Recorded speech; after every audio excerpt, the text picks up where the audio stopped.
Hi friends, ఈ వీడియోలో ఫిబ్రవరి 2026 current affairs చూద్దాం. So first news, wings India 2026 awards అని ఉందండి. సో ఏంటి వింగ్స్ ఇండియా 2026 అంటే, ఆసియాలోనే అతిపెద్ద, గుర్తుపెట్టుకుంటే అతిపెద్ద అన్నప్పుడు కంపల్సరీగా నోట్ చేసుకోవాలి. ఆసియాలోని అతిపెద్ద పౌర విమానయాన ప్రదర్శనలో ఒకటిగా నిలిచే వింగ్స్ ఇండియా మొదటి ఎడిషన్ 2008లో ప్రారంభమైందండి. ఎక్కడంటే హైదరాబాద్లోని బేగంపేటలో. ఎవరి ఆధ్వర్యంలో అంటే FICCI మరియు పౌర విమాన శాఖ మంత్రిత్వ శాఖ పరిధిలో నిర్వహించబడుతుందండి. సో ఒకసారి మళ్ళీ రిపీట్ చేస్తున్నా. సో వింగ్స్ ఇండియా 2026 అనేది యాక్చువల్గా ఈ వింగ్స్ ఇండియా మొదటి ఎడిషన్ 2008లో స్టార్ట్ అయింది హైదరాబాద్ బేగంపేటలో. ఇది ఆసియాలో అతిపెద్ద పౌర విమానయాన ప్రదర్శన. ఇది ఎవరి ఆధ్వర్యంలో జరుగుతుందంటే FICCI అండ్ పౌర విమానయాన మంత్రిత్వ శాఖ, ఈ రెండు కలిసి ఈ యొక్క వింగ్స్ ఇండియా ప్రోగ్రామ్ని 2008 నుంచి కండక్ట్ చేస్తున్నారు. మరి 2026లో కూడా ఈ వింగ్స్ ఇండియా జరిగిందండి. సో దానికి కొన్ని అవార్డ్స్ కూడా కేటాయించడం జరిగింది. ఈ వింగ్స్ ఇండియా అనేది ఎవ్రీ 2 yearsకి ఒకసారి జరుగుతుంది, గుర్తుపెట్టుకోండి.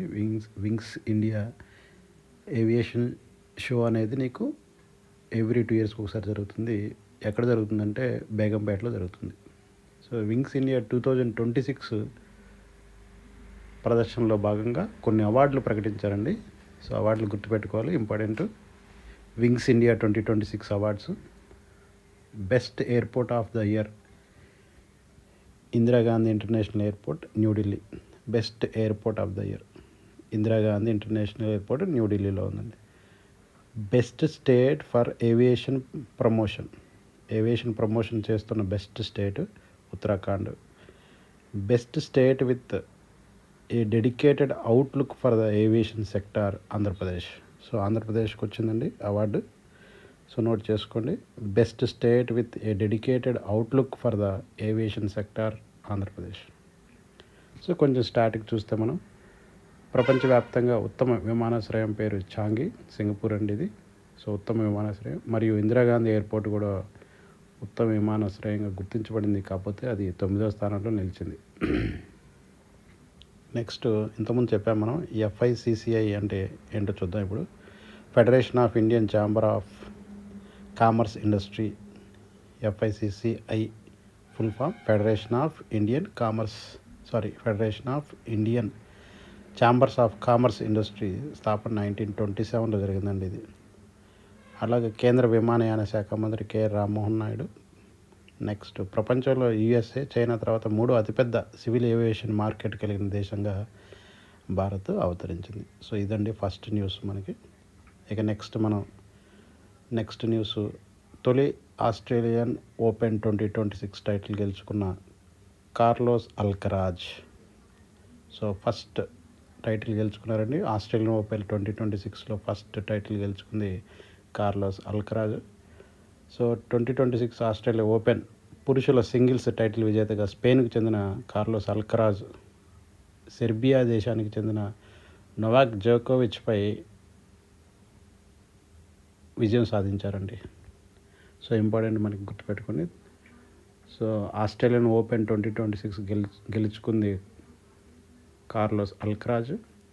ఇతను స్పెయిన్కి సంబంధించిన ఇతను సెర్బియా దేశానికి చెందిన నోవాక్ జోకోవిచ్పై గెలవడం జరిగింది. సో గతంలో అల్కరాజ్ 2 సార్లు French Open, Wimbledon, US open title గెలుపొందడం జరిగింది. ఇది ఇతనికి 7వ టైటిల్ కాగా, మరియు అతి చిన్న వయసులో, అండర్లైన్ చేసుకోండి, అతి చిన్న వయసులో ఈ ఘనత సాధించిన క్రీడాకారుడిగా నిలిచాడు. ఒకసారి మనం బ్రీఫ్గా చూస్తే 2026 ఆస్ట్రేలియన్ ఓపెన్ గెలుచుకుంది ఎవరంటే కార్లోస్ అల్కరాజు.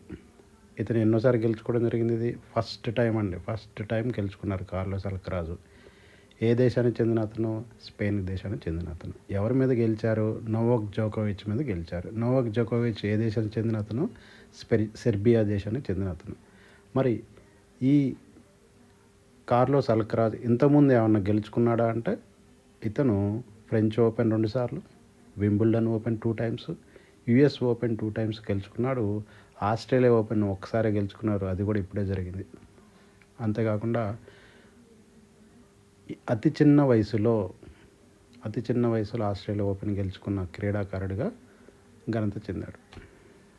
నెక్స్ట్ మనకి ఆస్ట్రేలియా ఓపెన్ ప్రారంభించింది 1905లో మెల్బోర్న్ పార్క్లో ప్రారంభించారండి. ఆస్ట్రేలియా ఓపెన్ ఎప్పుడు హార్డ్ కోర్ట్లో జరుగుతుందండి. Men's singles and women's singles టైటిల్స్ని అత్యధిక సార్లు గెలుపొంది, అంటే ఆస్ట్రేలియా ఓపెన్స్లో మెన్స్ సింగిల్స్ టైటిల్స్ని, ఉమెన్స్ సింగిల్స్ టైటిల్స్ని అత్యధిక సార్లు గెలుచుకుంది నోవాక్ జోకోవిచ్ men's 10 times, Adrian Quist 10 times Australia. And next ఇంకొక information, static information, International Tennis Federation స్థాపన 1913లో జరిగింది. హెడ్ క్వార్టర్స్ లండన్లో ఉంది. సో ఇది న్యూస్ అండి. నెక్స్ట్ థాయిలాండ్ మాస్టర్ విజేత చూద్దామండి. 2026 థాయిలాండ్ మాస్టర్ విజేత.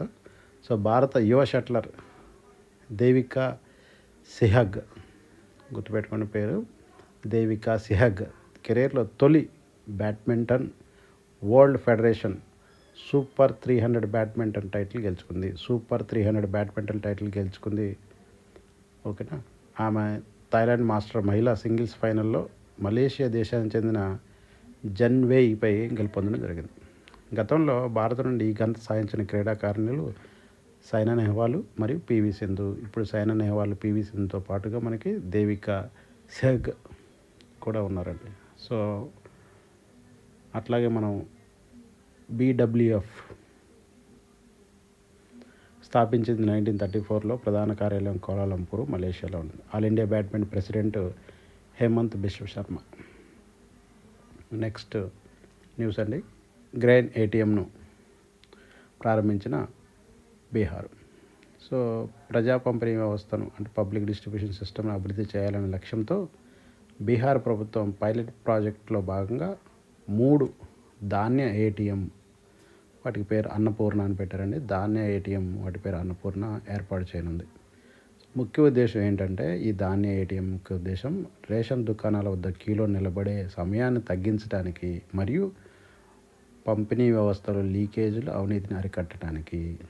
సో మనకి క్వశ్చను, గ్రెయిన్ ATMను స్థాపించనున్న రాష్ట్రం ఏంటంటారు? బీహార్ అంటారు. లేదా ధాన్య ATMను స్థాపించబడుతున్న రాష్ట్రము బీహార్ అంటారు. లేదా అన్నపూర్ణ అనే ధాన్య ATMలను ప్రారంభించబడుతున్న రాష్ట్రం ఏంటంటే బీహార్. సో కేంద్ర ప్రజా పంపిణీ వ్యవహారాల శాఖ మంత్రి ప్రహ్లాద్ జోషి. నెక్స్ట్ న్యూస్ అండి. భారతదేశం మొట్టమొదటి జాతీయ UAV టెస్టింగ్ కారిడార్ అంటున్నారండి. సో ఇక్కడ చూద్దాం మనం, చాలా ఇంపార్టెంట్ ఇది. భారతదేశ డ్రోన్ మరియు అధునాతన చలనశీలత పర్యావరణ వ్యవస్థలో ఒక ప్రధాన మైల్ రాయిని సూచిస్తూ రంగేలుండా వద్ద జాతీయ UAV టెస్ట్ ఇన్నోవేషన్ కారిడార్ను స్థాపించాలని వింగ్స్ ఇండియా 2026లో భాగంగా ఒడిశా ప్రణాళికలు ప్రకటించింది. ఇక్కడ ఏం లేదండి, UAV అంటే అన్మ్యాన్డ్ ఏరియల్ వెహికల్ అండి, అంటే డ్రోన్స్.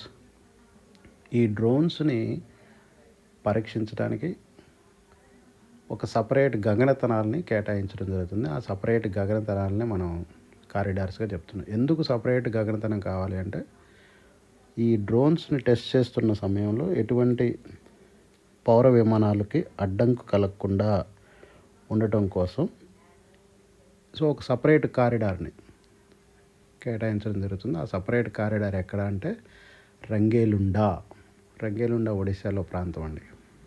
ఓకేనా. ఇక నెక్స్ట్ మనకి India's first drone city Kurnool, గుర్తుపెట్టుకోవాలండి, చాలా చాలా important. So India's first drone city Kurnool. Okay. ఇంకా నెక్స్ట్ మనకి గరుడ ఏరోస్పేస్ స్థాపన జరిగింది 2015లో అండి. ప్రధాన కార్యాలయం Hyderabad. And next Odisha CM Mohan Charan and governor K Haribabu గారండి. సో నెక్స్ట్ మనకి ఇంకోటి global innovation index 2025 India rank 38 అండి. 139 దేశాలకు గాను ఇండియా ర్యాంకు 38 అండి. Next great place to work certificate పొందిన సెయిల్, చాలా ఇంపార్టెంట్ అండి. Great place to work certificate పొందిన సెయిల్ అంటున్నాడు. సెయిల్ అంటే steel authority of India limited వరుసగా మూడోసారి ప్రతిష్టాత్మకమైన great place to work place to work certificate సాధించింది. సో ఫిబ్రవరి 2026 నుండి 27 ఫిబ్రవరి వరకు ఈ గుర్తింపు చెల్లుబాటులో ఉంటుంటే 1 ఇయర్, రానున్న 1 ఇయర్ ఈ గుర్తింపు చెల్లుబాటులో ఉంటుంది. ఏం లేదండి, ఒక 70% మంది కంటే ఎక్కువ ఉద్యోగులు తమ సంస్థను గొప్ప ప్రదేశంగా రేటింగ్ ఇచ్చినప్పుడు మరి విశ్వాసం, గౌరవం వంటి అంశాల ఆధారంగా ఈ సర్టిఫికేట్ ఇస్తారంటే, అంటే ఒక 70% మంది ఈ సంస్థలో పనిచేయడం చాలా సంతోషంగా ఉంది, ఈ సంస్థలో పనిచేయడం చాలా విశ్వాసం, గౌరవం దక్కుతుంది అనే రేటింగ్ ఇస్తే ఆటోమేటిక్గా ఆ సంస్థని గ్రేట్ ప్లేస్ టు వర్క్ అని సర్టిఫికేట్ ఇవ్వడం జరుగుతుంది. సో ఇది మనకి కొంచెం స్టాటిక్ చూద్దాం. దీంట్లో దేశవ్యాప్తంగా మహారత్న హోదా పొందిన కంపెనీలు మొత్తం 14 కలవండి. వాటిల్లో మొదటి కంపెనీ ఓఎన్జీసీ కాక సెయిల్కు 2010లో మహారత్న హోదా లభించింది. గుర్తుపెట్టుకోండి, దేశంలో మొత్తం 14 మహారత్న హోదాలు ఉన్నాయి. సో మొదటి company ONGC first Maharatna award వస్తే సెయిల్కు 2010లో వచ్చిందండి. సెయిల్ స్థాపన 1954లో జరిగింది. హెడ్ క్వార్టర్స్ న్యూఢిల్లీలో ఉంది. సో చైర్మన్ అమరేంద్ర ప్రకాష్ సెయిల్కి చైర్మన్గా ఉన్నారండి. సరే, మరి మహారత్న హోదా కావాలి అంటే కొన్ని అర్హతలు ఉన్నాయండి. మీకు ఇక్కడ ఇచ్చాను అర్హతలు, మీరు కొంచెం వాటిని నోట్ చేసుకోండి. ఓకేనా. నెక్స్ట్, ప్రపంచ చిత్తడి నేలల దినోత్సవం అండి. చాలా చాలా ఇంపార్టెంట్ మనకి. ప్రపంచ చిత్తడి నేలల దినోత్సవం ఫిబ్రవరి 2న, ఎవ్రీ ఇయర్ ఫిబ్రవరి 2న ప్రపంచ చిత్తడి నేలల దినోత్సవం, వరల్డ్ వెట్లాండ్స్ డే మనం జరుపుకుంటామండి. మరి ఏ సంవత్సరం నుంచి జరుపుకుంటామంటే 1997 నుండి ఎవ్రీ ఫిబ్రవరి 2న మనం వరల్డ్ వెట్లాండ్ డేని నిర్వహించడం జరుగుతుంది.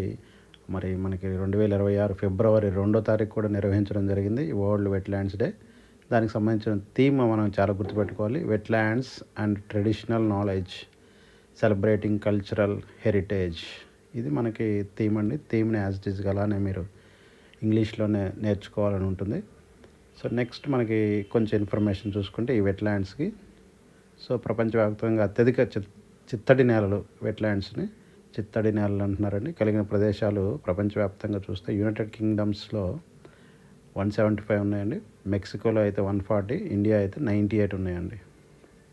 భారత్లో మనం గుర్తించింది 98 గుర్తించాం వెట్లాండ్స్. సో 97వది ఏంటంటే రామ్సర్ సైట్గా, అంటే వెట్లాండ్స్నే రామ్సర్ సైట్గా కూడా అంటున్నారండి. ఓకేనా.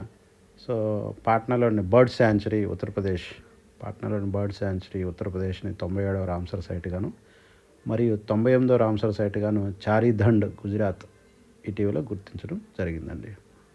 సో అలాగే మన ఇండియాలో అత్యధిక రామ్సర్ సైట్లు కలిగిన రాష్ట్రం అని తమిళనాడు అని చెప్తున్నాం. అలాగే మరి తెలుగు రాష్ట్రాలు ఏవైతే ఉన్నాయో 2, తెలంగాణ మరియు ఆంధ్రప్రదేశ్లో కలిపి ఒకటే ఒక ఈ చిత్తడి నేలలు అనొచ్చు, లేదా వెట్లాండ్స్ అనొచ్చు, లేదా రామ్సర్ సైట్స్ అనొచ్చు, తెలుగు రాష్ట్రాల్లో ఒకటే ఉందండి, అది కొల్లేరు సరస్సు. దీన్ని కూడా ఎప్పుడు గుర్తించామంటే 2002లో గుర్తించడం జరిగిందండి. ఓకేనా. సో మీకు ఇంకా వెట్లాండ్స్ గురించి పూర్తి ఇన్ఫర్మేషన్ కావాలంటే మన ఛానల్లో సపరేట్గా వెట్లాండ్స్ మీద రామ్సర్ సైట్స్ అనే పేరుతో మీకు ఒక వీడియో చేశానండి, ఒక 8 minutes వీడియో. దాన్ని మీరు చూస్తే మీకు అర్థమవుతుంది ఇంకా డీప్గా. నెక్స్ట్, ముఖ్యమంత్రి గ్రామోత్థాన్ యోజన గుజరాత్. సో మనకి ఇది ఒక స్కీమ్ లాంటిదని గుర్తుపెట్టుకోవాలి. స్కీమ్స్ కంపల్సరీగా గ్రామ స్థాయి పాలన బలోపేతం చేసే విధంగా గుజరాత్ ముందడుగు వేస్తుంది. ముఖ్యమంత్రి గ్రామోత్థాన్ యోజన ఏంటంటే గ్రామ స్థాయి పాలనను బలోపేతం చేయడం. సో ముఖ్య ఉద్దేశం గ్రామీణ స్వభావాన్ని కాపాడుతూ పట్టణ సమాన సౌకర్యాలను గ్రామాలకు అందజేయడంపై దృష్టి పెడుతుంది.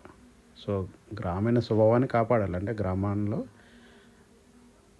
ఎలా ఉండాలి, పర్యావరణాన్ని పరిరక్షించుకుంటూ దాంతోపాటుగా పట్టణ సమాన సౌకర్యాలు, పట్టణాల్లో ఎటువంటి సౌకర్యాలు అయితే ఉంటున్నాయో, డ్రైనేజ్ సిస్టమ్ అవ్వచ్చు, రోడ్స్ అండ్ ట్రాన్స్పోర్ట్ సిస్టమ్ అక్కడ పట్టణాల్లో ఎలా ఉన్నాయో అలాగే గ్రామాల్లో కూడా అలాంటి సౌకర్యాలు కల్పిస్తూ మరియు గ్రామ స్వభావాన్ని దెబ్బతీయకుండా మరి కాపాడే ఒక ప్రాజెక్టు లేదా పథకం అని చెప్పొచ్చు అండి. ఇది ముఖ్యమంత్రి గ్రామోత్థాన్ యోజన.